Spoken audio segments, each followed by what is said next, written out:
এই জায়গাটা লক্ষ্য করেন, দেখেন এটার লেজ নেই, জন্মগতভাবে এটার লেজ নেই। জন্মানোর পর এরপর থেকে এটার মানে লেজ নেই। আসসালামু আলাইকুম। আমাদের এলাকায় একটা গরু জন্মাইছে, ওইটা জন্ম থেকে প্রতিবন্ধী। অনেকদিন যাবৎ ভাবছিলাম আপনাদের সবার সাথে শেয়ার করব, তো আজকে চলে আসলাম আপনাদের দেখানোর জন্য।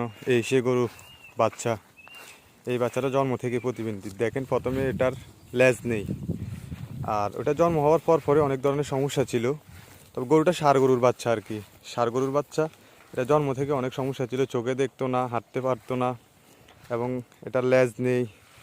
হ্যাঁ, বিভিন্ন ধরনের সমস্যা ছিল। এখন এটাকে একটু ট্রিটমেন্ট করা হয়েছে, ডাক্তার দেখানো হয়েছে। এখন আল্লাহর রহমতে কিছুটা সুস্থ আছে। আপনারা যদি এই জায়গাটা লক্ষ্য করেন, দেখেন এটার লেজ নেই, জন্মগতভাবে এটার লেজ নেই। জন্মানোর পর এরপর থেকে এটার মানে লেজ নেই, চোখেও দেখতে পারতো না। এখন তো যাই হোক, চোখে দেখে, খাওয়া দাওয়া করতে পারে, হাঁটাচলা করতে পারে। এটা হচ্ছে তার মা। এটা গাভীটা, এই গাভীটা জন্ম দিছে এই বাচ্চাটাকে। এটা হচ্ছে গাভী, এই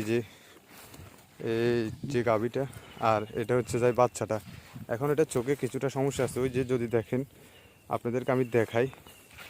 এটা এটা এটা এটা ষাঁড় বাচ্চা আর কি। এটা চোখে সমস্যা আছে বলতে, এই যে সাইডটা দেখেন, এই যে সাইডে চোখটার মধ্যে পানি এবং একটু ফুলা ফুলা টাইপের। এই যে এটা তো ঠিকভাবে, এই যে যে যে যে একটু ফুলা টাইপের এবং চোখ দিয়ে পানি পড়তেছে। বাচ্চার সম্ভাবনা আছে কিনা জানি না, তারপরেও চেষ্টা করতেছে মালিককে, এটার মালিকের চেষ্টা করতেছে যে কীভাবে এটাকে সুস্থ রাখা যায়। এই যে দেখেন চোখটা একেবারে ফুলা, আর এটা জন্মগতভাবে লেজ না, মানে একটা আজব বিষয়, আল্লাহ চাইলে কি না করতে পারে। এটা একটা বাস্তব প্রমাণ আর কি। আশেপাশে সব গরুর আপনার লেজ জন্ম থেকে সব কিছুই আছে। এটা হচ্ছে যাই ষাঁড় গরু, সাহিওয়াল জাতের। দেখেন এদের লেজ আছে, কিন্তু এই বাচ্চাটার লেজ নেই, আবার চোখে সমস্যা। এটা হচ্ছে যাই গাভীটা, আর এটা হচ্ছে যাই বাচ্চাটা। যাক, আল্লাহর হুকুম, আল্লাহ যা করে ভালোর জন্যই করে। তো আজকে ভিডিওটা করার মূল উদ্দেশ্য ছিল এটাই, যে আপনাদেরকে দেখাবো প্রতিবন্ধী গরুর বাচ্চা, আর এটাই দেখানোর জন্য আমার আজকের এই ভিডিওটা। আশা করি সবাই বুঝতে পেরেছেন।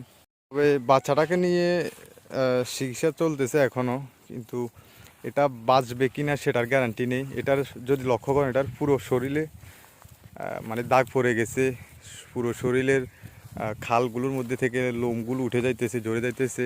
ওইটা হচ্ছে যাই বাচ্চাটার মা, লাল গাভীটা। তো যদি উন্নত কোনো চিকিৎসা থাকে, এটা অনেক ডাক্তার দেখাইছে, তবে ডাক্তাররা বলতেছে তেমন কোনো ইয়ে নেই আর কি। এখন সম্পূর্ণ আল্লাহর উপর ভরসা, তাদের সর্বোচ্চ চিকিৎসাটাই তারা দিছে। এখন যদি আর কোনো উন্নত চিকিৎসা থাকে জানাতে পারেন, যারা ভালো